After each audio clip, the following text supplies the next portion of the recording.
ایلی جانتا تھا شادی کی بات سن کر علی احمد کہیں گے، دیکھو بھائی، شادی کوئی کھیل نہیں کہ تم آج کہو اور کل ہو جائے۔ تنکا تنکا اکٹھا کرنا ہوگا، پھر آشیانہ بنے گا، پھر کوئی فاختہ آ کر بیٹھے گی۔ ایلی سوچ رہا تھا کہ علی احمد سے اس انداز سے بات کی جائے کہ انہیں محسوس ہو کہ اخراجات کا کوئی مسئلہ نہیں اور فاختہ بھی موجود ہے، اور ان سے فقط یہ توقع کی جا رہی ہے کہ رسم کے مطابق فاختہ کو اپنی انگلی پر بٹھا کر لے آئیں۔ ایلی نے یہ نہیں سوچا تھا کہ اخراجات کون ادا کرے گا، روپیہ کہاں سے آئے گا، رسومات کیسے ادا ہوں گی اور رکھ رکھاؤ کیوں کر قائم رہے گا۔ ایسی ناخوشگوار اور تکلیف دہ باتوں پر سوچنا اسے پسند نہیں تھا۔ وہ بس اتنا چاہتا تھا کسی طریقے سے علی احمد رضامند ہو جائیں اور ایک بار سعدی کے ابا سے مل کر رسمی طور پہ پیغام پیش کر دیں۔ پھر چاہے کچھ ہو یا نہ ہو، پھر کے متعلق سوچنے سے وہ گریز کرتا تھا۔ غالباً وہ سمجھتا تھا اس دوران اسے اللہ دین کا چراغ مل جائے گا اور جملہ ضروریات پوری ہو جائیں گی، یا منصر اسے ان رسمی اخراجات سے آزاد کر دے گا، یا شاید اماں اس کی مدد کرے۔ آخر اس نے ایلی کی منگنی بھی تو کی تھی، اور کی بھی بڑی دھوم دھام سے تھی۔ کچھ نہ کچھ ہو جائے گا بشرطے کہ علی احمد رضامندی دے دیں۔ اماں کی رضامندی کے متعلق اس نے نہیں سوچا۔ اس کی دانست میں اماں تو خوش تھی کہ اس کا بیٹا ایک بیاہتا عورت کے دام سے نکل رہا ہے۔ وہ سعدی کے ہاں 2-3 مرتبہ ہو آئی تھی، اگر خوش نہ ہوتی تو بھلا وہاں جاتی ہی کیوں؟ لیکن جب اس نے ماں سے بات کی تو حیران رہ گیا۔ نہ بھائی، میں اس معاملے میں نہیں آؤں گی۔ کیا مطلب؟ دیکھ نا ایلی، میں نے کتنے چاؤ سے تیری منگنی کی تھی، اب اگر اس رشتے کو چھوڑ کر دوسری جگہ ناتا جوڑوں گی تو لوگ کیا کہیں گے؟ پھر وہ رونے لگی۔ تو نے میری ساری امیدوں پہ پانی پھیر دیا۔ کتنے چاؤ سے میں نے تجھے نامزد کیا تھا، تجھ سے پوچھ کر بات پکی کی تھی، یاد ہے؟ تو نے خوشی سے ہاں کہا تھا۔ اس کے گالوں پہ آنسو بہنے لگے۔ فرحت بولی، اماں تو کیوں جی برا کرتی ہے؟ جی برا؟ میرا دل تو اس نے ٹکڑے ٹکڑے کر دیا۔ ایک اس کی امید رچائے بیٹھی تھی، اسی کو دیکھ کر جیتی رہی، خاوند کی بے رخی برداشت کی، سوکنوں کی خدمت میں لگی رہی، محنت مزدوری کر کے اسے پالا۔ ہاجرہ کی ہچکی بن گئی۔ ہاجرہ کے آنسو دیکھ کر ایلی گھبرا کے اٹھا اور اپنا اضطراب چھپانے کو زینہ چڑھ گیا۔ اپنے چوبارے میں شہزاد کھڑکی میں کھڑی صفدر سے ہنس ہنس کے باتیں کر رہی تھی۔ صفدر کی نگاہ ایلی پہ پڑی تو بولا، الیاس صاحب آئے ہیں۔ شہزاد نے مڑ کر دیکھا اور دوبارہ منہ موڑ کے بولی، نہ بھائی، مجھے اس ڈیزائن کے بندے پسند نہیں، مجھے تو کوئی نئے فیشن کا نمونہ دکھاؤ۔ اتنے روپے بھی خرچوں اور وہی پرانی چیز۔ بہت اچھا۔ صفدر نے دونوں ہاتھ اٹھا کر یوں کہا جیسے حافظ خدا تمہارا گاتے ہوئے اسٹیج سے جا رہا ہو۔ وہ چلا گیا تو شہزاد بلا وجہ ادھر ادھر گھومنے لگی۔ دودھ پیتی بچی پہ کپڑا ڈال دیا، کارنس پہ پڑی سرمے دانی کو ایک طرف رکھ دیا، صندوق کھول کر تکیے کا غلاف نکالا اور اسے سرہانے پہ چڑھا دیا، پھر تیل کی کپی اٹھا کر مشین کو تیل دینے لگی۔ ایلی چپ چاپ کھڑا اسے دیکھتا رہا، پھر نیچے اتر آیا۔ جن دنوں ایلی نے بی اے پاس کیا تھا وہ مالی بحران کے دن تھے، نوکری حاصل کرنا تقریباً ناممکن تھا۔ مجبوراً اس نے شارٹ ہینڈ کالج میں داخلہ لے لیا۔ دفتن محلے میں شور اٹھا کہ سمرا کی شادی ہو رہی ہے۔ ہاجرہ حیران رہ گئی، وہ بھاگی گئی۔ پوچھ گچھ سے تصدیق ہو گئی تو ٹھنڈی ہو کر بستر پہ آ پڑی۔ ایلی ماں کے پاس آ بیٹھا۔ اماں، اب تو تمہارا یہ اعتراض بھی دور ہو گیا، چلو اب میرے ساتھ مظفر آباد چل کر ابا سے ملیں۔ ہاجرہ پہلے تو بہانے بناتی رہی، لیکن ایلی نے بار بار منتیں کیں، حتیٰ کہ وہ مان گئی۔ ماں بیٹا ملتان پہنچے تو معلوم ہوا سیلاب کی وجہ سے مظفر آباد کی لائن ٹوٹی ہوئی ہے۔ مجبوراً وہ ملتان میں ایک رشتہ دار کے ہاں ٹھہر گئے اور انتظار کرنے لگے کہ کب رستہ صاف ہو۔ ملتان میں قیام کے دوران ایلی ماں کو باہر لے جاتا، پھر کسی باغ یا میدان میں پہنچ کر دونوں کسی ویران کونے میں بیٹھ جاتے۔ ایلی ماں کو سمجھاتا کہ علی احمد سے کس انداز سے بات کی جائے۔ دیکھو اماں، اگر ابا نے محسوس کیا کہ شادی پہ بہت خرچ اٹھے گا تو وہ کسی نہ کسی بہانے رشتہ نامنظور کر دیں گے۔ اگر یہ موقع ہاتھ سے نکل گیا تو شاید کبھی ایسا موقع نہ ملے۔ اماں، سعدی ایک ایسی ناؤ ہے جو مجھے اس بھنور سے نکال سکتی ہے جس میں غوطے کھا رہا ہوں۔ اگر یہ ناؤ بھی نہ رہی تو پھر تم جانتی ہو۔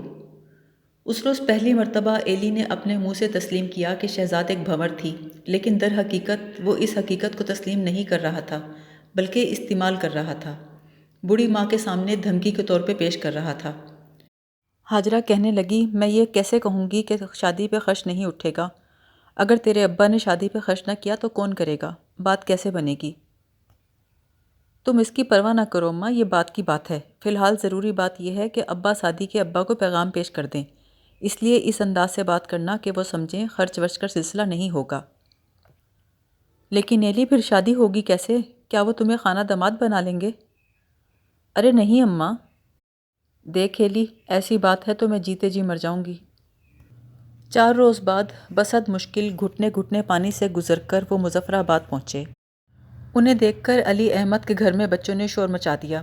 راجو اور شمیم ہونٹوں پہ انگلیاں رکھ کے انہیں دیکھنے لگیں۔ شمیم بولی، آپ آئی ہیں یا میری آنکھوں کو دھوکا ہو رہا ہے؟ راجو نے کہا، خیر تو ہے۔ پھر علی احمد سے مخاطب ہو کے بولی، سنا آپ نے کیا کہہ رہی ہوں میں؟ آگ لگے اس حساب کے رجسٹر کو، ہر وقت اسی میں کھوئے رہتے ہیں، نہ آئے کا پتہ نہ گئے کا ہوش۔ مجھ سے کچھ کہہ رہی ہو راجو؟ اندر سے علی احمد کی آواز سنائی دی۔ شکر ہے سنا آپ نے۔ دیکھو نا راجو، یا بیوی گونگی ہو یا خاوند بہرا ہو جبھی نپتی ہے، ورنہ نہیں۔ تم تو طوطے کی طرح ٹیں ٹیں کرتی رہتی ہو، میں بھی بہرا نہ بنوں تو نبھے کیسے؟ راجو چلائی، میں کہتی ہوں ذرا باہر تو دیکھو کون آیا ہے۔ کوئی آیا ہے کیا؟ ہاں ہاں کہہ جو رہی ہوں۔ علی احمد نے ٹنگی ہوئی قمیص کو اتارا اور جلدی جلدی پہننے لگے۔ انہیں قمیص پہنتے دیکھ کر راجو ہنسی۔ آیا ہے کوئی باہر سے نہیں آئی کہ قمیص پہننے لگے، ہاجرہ آئی ہے۔ انہوں نے حیرت سے کہا، ایلی کی ماں؟ ہاں ساتھ ایلی بھی ہے۔ اچھا اچھا، چلو اچھا کیا، بہت اچھا کیا۔ بھائی راجو انہیں بٹھاؤ، چائے وائے پلاؤ، بسکٹ وسکٹ منگاؤ کالے کی دکان سے۔ لیکن بھائی حاجرہ تم نے اطلاع کیوں نہ دی؟ سیلاب میں کیسے پہنچے تم لوگ؟ سنا ہے ریل کی لائن ٹوٹی ہوئی ہے، سارا شہر پانی میں ڈوبا ہوا ہے۔ 2 فٹ کھڑے پانی میں آئے ہو تم لوگ، اطلاع کر دیتے تو ہم کو انتظام کر دیتے۔ چلو اچھا کیا جو آ گئے۔ راجو دیکھا تم نے ایلی کی ماں کو، بالکل بوڑھی ہو گئی ہے۔ اور راجو تمہیں معلوم ہے ایک مرتبہ ہماری پڑوسن نے ایلی کی ماں سے کیا کہا؟ کہنے لگی، اللہ رکھے کل کتنے لڑکے ہیں تمہارے، اور کیا یہ پہلوٹی کا ہے؟ پڑوسن نے میری طرف اشارہ کیا تھا۔ کیوں ایلی کی ماں یاد ہے؟ حد ہو گئی۔ جب علی احمد کو معلوم ہوا کہ حاجرہ اور ایلی کوئی بات کرنے آئے ہیں تو وہ سنجیدہ ہو گئے۔ ان کی پرانی عادت تھی، اگر انہیں کسی بات میں اہمیت دی جاتی تو وہ خود کو اہمیت دینا شروع کر دیتے۔ اس کے برعکس اگر انہیں نظر انداز کیا جاتا تو وہ اس بات کو قطعی اہمیت نہ دیتے۔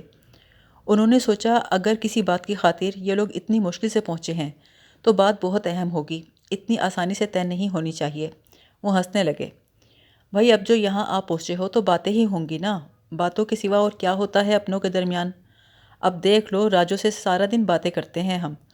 یہ اور بات ہے راجو کبھی جواب نہیں دے سکی۔ کیوں راجو؟ آپ میری بات چھوڑیں، راجو بولی۔ ان سے بات کریں، اتنی دور سے آئے ہیں بات کرنے کے لیے۔ ان سے بھی کریں گے، لیکن ابھی یہ لوگ سفر کر کے آئے ہیں، پھر اتنی تکلیف جھیل کے، انہیں 4 دن آرام کرنا چاہیے۔ بھائی آرام کرو، کھاؤ پیو، پھر بات بھی ہو جائے گی۔ کیوں راجو؟ تم نے چائے بنائی؟ بھائی کوئی خاطر تواضع کرو۔ یہ کہہ کے انہوں نے صندوقچی سے ایک چونی نکالی اور راجو کو دیتے ہوئے بولے، بسکٹ منگواؤ۔ اور بھائی ایلی کی ماں، علی پور کا کیا حال ہے؟ اگلے 4 روز تک حاجرہ اور ایلی نے متعدد بار کوشش کی کہ علی احمد سے بات کی جائے، لیکن وہ کسی نہ کسی بہانے ٹال دیتے۔ کبھی کہتے، اوہو میں تو بھول ہی گیا، دیکھو نا اتنے بکھیڑے ہیں کہ بھول جاتا ہوں، اور سب سے بڑا بکھیڑا تو یہ راجو ہے۔ کیوں راجو، سنا تم نے کیا کہہ رہا ہوں میں؟ بکھیڑا ہو تم؟ بکھیڑا کہتے ہیں درد سر کو۔ اب تم درد سر والا بکھیڑا بن گئی ہو، پہلے خالص درد دل والا بکھیڑا تھیں۔ بھائی ایلی، بڑا برا ہوتا ہے یہ بکھیڑا، اچھا ہے یہ بکھیڑا ابھی نہ پالو، ساری عمر پڑی ہے، اچھا ہے کچھ دن اور سکھ کے گزار لو۔ وہ مسلسل اسی طرح باتیں کیے جاتے اور ایلی کی بات پسے پشت پڑ جاتی۔ کسی وقت وہ جواب دیتے، ہاں ہاں بھائی آج تو ضرور بات کرنی چاہیے، اتنے دن ہو گئے تمہیں آئے ہوئے، لیکن بھائی میں تو جا رہا ہوں ڈپٹی صاحب کو ملنے کے لیے، انہوں نے بلا رکھا ہے۔ بیچارے بات بات پہ مشورہ کرتے ہیں، ان سے ملاؤں پھر اطمینان سے بات کریں گے۔ اس کے بعد وہ بیٹھے رہتے، ڈپٹی صاحب کی طرف نہ جاتے۔ اگر ایلی انہیں یاد دلاتا کہ آپ تو جا رہے تھے، وہ ہنس کے کہتے، ہاں ہاں بھائی جا رہا ہوں، اور پھر بیٹھے رہتے۔ اس طرح ایلی اور حاجرہ کو وہاں رہتے 8 روز ہو گئے۔ ان 8 روز میں ایلی کا صبر و سکون ریزہ ریزہ ہو کے رہ گیا۔ ایلی طبعی طور پر مزہ اور مزاحیہ صورتحال کو محسوس کرنے سے کورا تھا۔ وہ علی احمد کی رنگین شخصیت، ان کے انوکھے اور پرکیف انداز گفتگو سے محظوظ نہیں ہوتا تھا۔ اس کی نگاہ میں یہ تمام رنگینی دنیا داری، مکر و فریب اور چالاکی کے مترادف تھی۔ اسے ان کی باتوں میں غصہ آتا تھا۔ نتیجہ یہ ہوتا کہ بہت جلد باپ بیٹے کی لڑائی ہو جاتی تھی۔ ایسا علی احمد اس وقت کرتے جب انہیں بات کی نوعیت کا علم ہوتا تھا۔ وہ جان بوجھ کے ایسی باتیں کرنے لگتے تھے جنہیں سن کر ایلی جھگڑ بیٹھے تاکہ انہیں بات سے خلاصی مل جائے اور بات ٹوٹنے کی ذمہ داری ایلی پہ عائد ہو، ان پہ حرف نہ آئے۔ لیکن اس وقت ایلی پوری کوشش کر رہا تھا کہ جھگڑا نہ ہو، اس لیے بڑے صبر و تحمل سے کام لے رہا تھا۔ بہرحال 9ویں روز بات شروع ہوئی۔ علی احمد بولے، تو ایلی شادی کرنا چاہتا ہے۔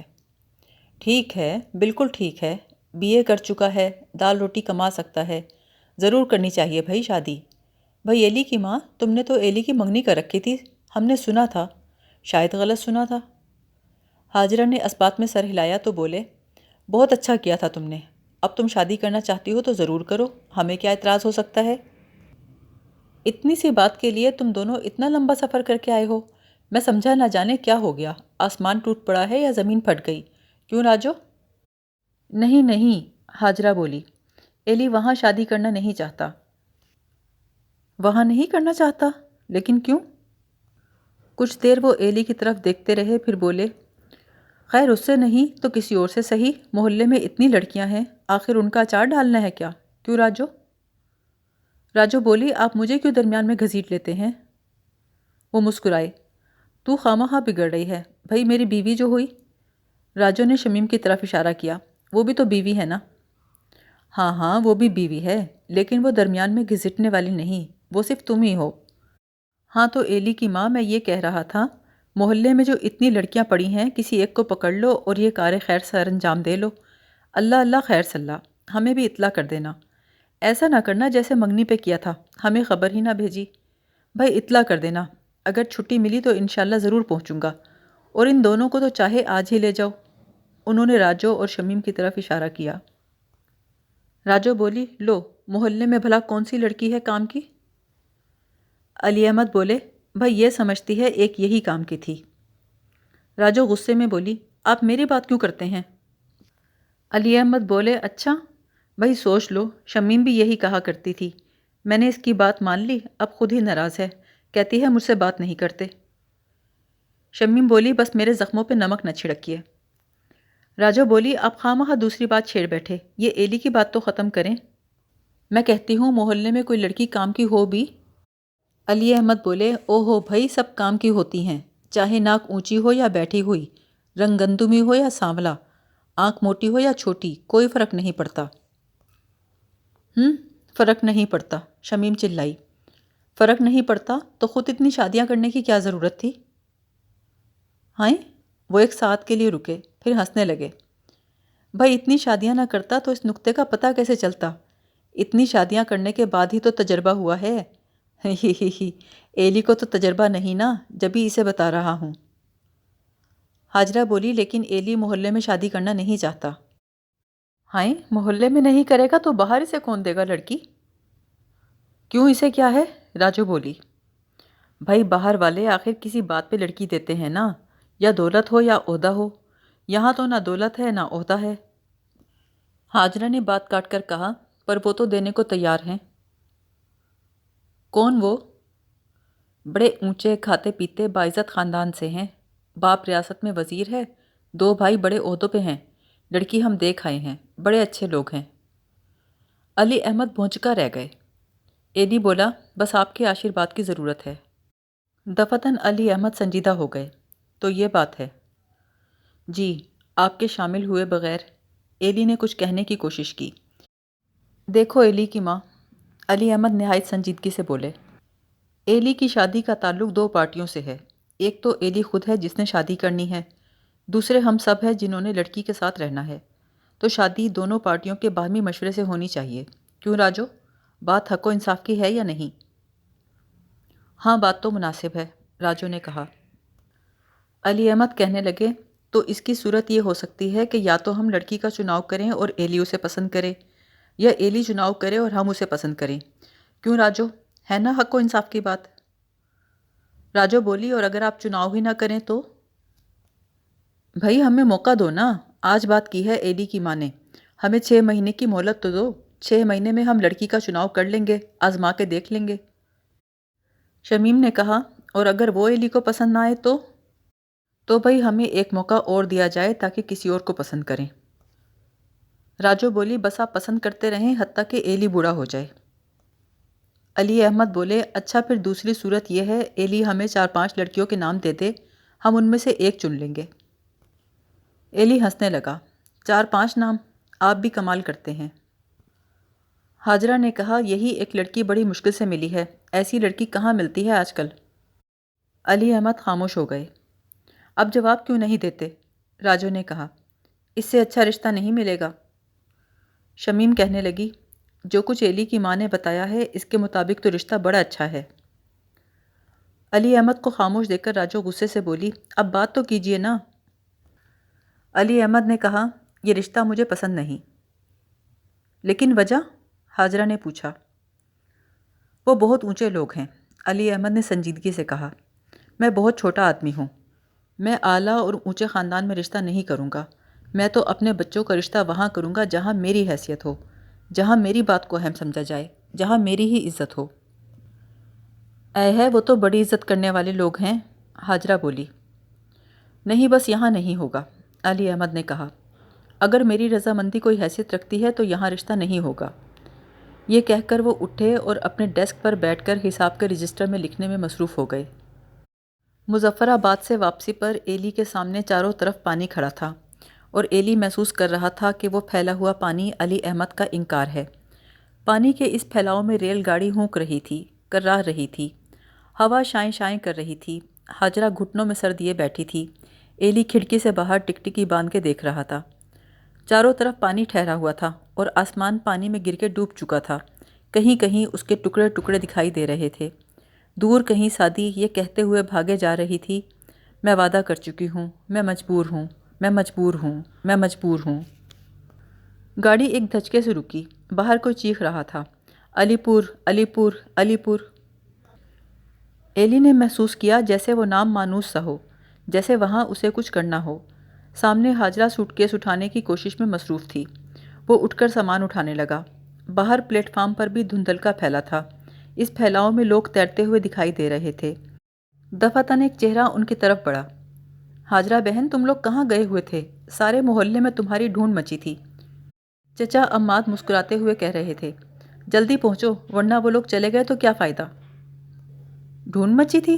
ہاجرہ بڑبڑانے لگی، ڈھونڈ کیوں مچی تھی؟ ڈھونڈ کیوں مچی؟ ڈھونڈ کیوں مچی؟ یکے کے پہیے چلانے لگے۔ جب وہ بازار میں پہنچے تو دور سے حکیم نے انہیں دیکھا اور اشارہ کیا۔ دودھ والے کی دکان پر لوگ انہی کے متعلق باتیں کر رہے تھے۔ ایلی کو لگا جیسے وہ راجہ پورس ہو اور منہ میں گھاس لیے سکندر کے روبرو اعتراف شکست کرنے جا رہا ہو۔ وہ محسوس کر رہا تھا کہ علی پور میں سب کو اس کی شکست کا علم تھا اور وہ اس کے منہ کی گھاس کو دیکھ رہے تھے اور اس کی شکست پہ خوش تھے۔ چوگان میں اماں برکتیں انہیں دیکھ کے رک گئی، اس نے ہونٹوں پہ انگلی رکھ لی، اے تم ہو ہاجرہ؟ اے جوجی کی ماں، لو یہ آ گئے۔ کون آ گئے؟ کوئی کھڑکی سے سر نکال کے بولی۔ اے لو، اب ماں بیٹا کیا گل کھلا کر آئے ہیں؟ اے میں کہتی ہوں بہن، پرانے بندھنوں کا بھی خیال کرو، کب تک آگے دوڑ پیچھا چھوڑ پہ عمل کرو گی؟ اے تم تو ہاجرہ لڑکے کے پیچھے دیوانی ہو گئی ہو۔ ہاجرہ حیرت سے ان عورتوں کی طرف دیکھ رہی تھی، ان کی تعداد بڑھتی جا رہی تھی، کوئی کھڑکی سے سر نکالتی، کوئی چھت سے جھانکتی۔ ایلی کھڑا ان کی طرف دیکھتا رہا، پھر اندھا دھند بھاگا۔ رابعہ نے ایلی کو حیرت سے دیکھا، تم؟ جانو اسے دیکھ کے ٹھٹکی، آ گئے تم؟ شہزاد کے چوبارے میں صفدر کھڑا حیرت سے اسے دیکھ رہا تھا، چند قدم پر بیگم اسے گھور رہی تھی۔ ایلی نے محسوس کیا جیسے وہ بدروح کی شکل میں واپس آیا ہے اور وہ سب ڈر اور حیرت سے اس کی طرف دیکھ رہے ہیں۔ اتنی دیر میں ہاجرہ بھی آ پہنچی۔ سب سے پہلے رابعہ بولی، 1 گھنٹے پہلے آ جاتے تو کتنا اچھا ہوتا، اتنے دن تمہاری ڈھونڈ پڑی رہی۔ اس کے بعد وہ سب بولنے لگے، آئے ہائے تمہاری راہ تکتے رہے، کتنا ظلم کیا تم نے، ہائے اتنی دیر لگا دی، آخر ملتان میں کیوں رکے رہے؟ ایلی کو ان کی باتیں سمجھ نہیں آ رہی تھیں، نہ جانے وہ کس بات پہ اظہار افسوس کر رہے تھے۔ پھر رابعہ نے ہی طلسم توڑا، ہائی وہ تو اتنی پیاری ہے، اتنی رونق لگائی اس نے، وہ تو یوں گھل مل گئی جیسے ہم میں سے ہو، اتنی اچھی ہے، ذرا مزاج نہیں، ذرا بو نہیں، خوش طبیعت، ایسی ایسی ہنسمکھ، تم تو اتنے خوش قسمت ہو ایلی۔ شہزاد بولی، اس میں کیا شک ہے، یہ تو سکندر کا نصیب لے کر آیا ہے۔